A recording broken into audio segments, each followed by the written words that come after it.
Hello पिलामाने आज जाए पढ़ा तुम साहित्य बहीर पाठ नाम है माटी गला बिगिड़ी।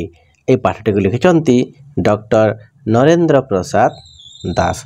ताहले चलो पिलामाने शीघ्र शीघ्र आम पाठटी आरंभ करवा। देख पाठटी को देख समस्ते। बापू और दीपू दुई भाई। बापू बड़ और दीपू है सान। दुहे गाँ स्कूल रे पाठ पढ़ती। से दुहे थरे छुट्टी रे तांको मौसा घर को बुली जाइथिले।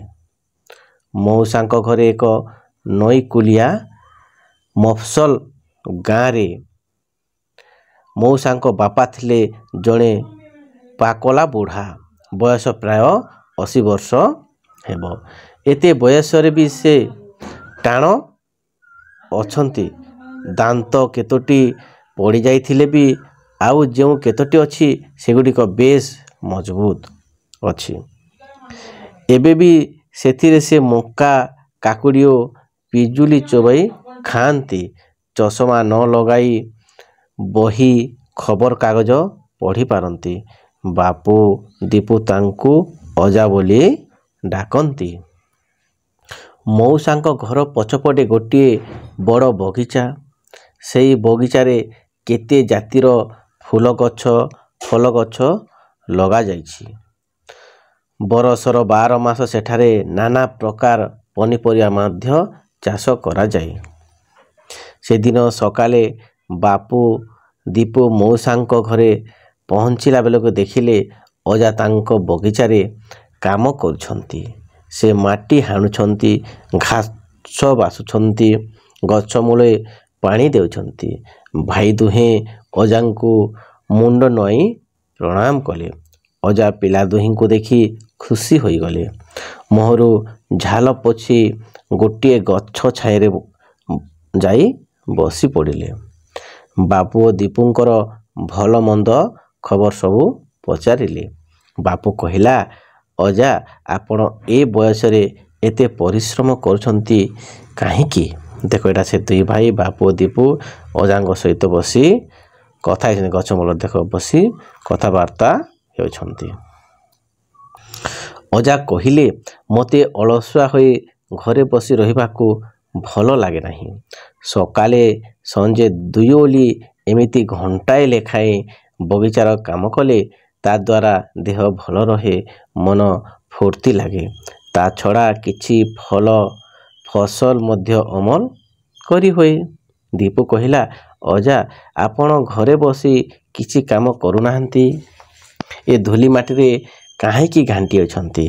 अजा कहिले, कौन कहिलु धूली माटी? अरे ए माटी हेउछि आम माँ, ए धूली हेउछि चंदन। ए माटी नथिले आमे केउठी थांते कहिलु? तापरे अजा गुणु गुणु होई पाकुआ पाटिरे कौन पदे गीत गाई कोड़ी कोदाल धरी उठिले। कहिले, पिलाए खरा टाण हेलानी, तुमको भोक लागिबनी, चलो घरे खियापिया सारी कथबार्ता हेबा। बापू और दीपू से दिन मौसा घरे रहिले। मौसा माउसी तांकू खूब स्नेह आदर कले। ओपर ओली खरा नईबा परे अजा पुणी बाहरी गले बगीचा को। बापू और दीपू मध्य गले।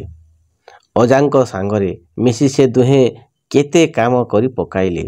बगीचा काम तांकू भारी भर लागिला।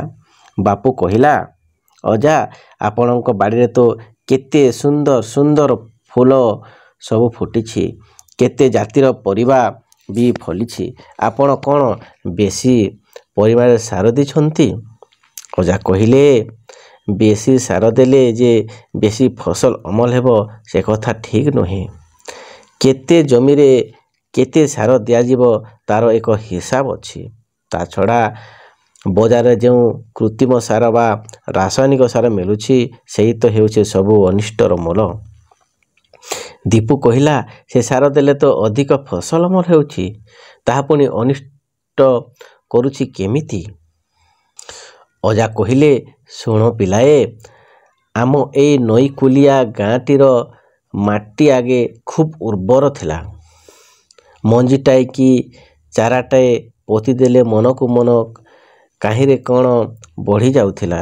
କିଛି ବର୍ଷ ତଳେ ଏ ଅଞ୍ଚଳରେ ଗୋଟିଏ ବଡ଼ ଧରଣ ବାତ୍ୟା ହେଲା।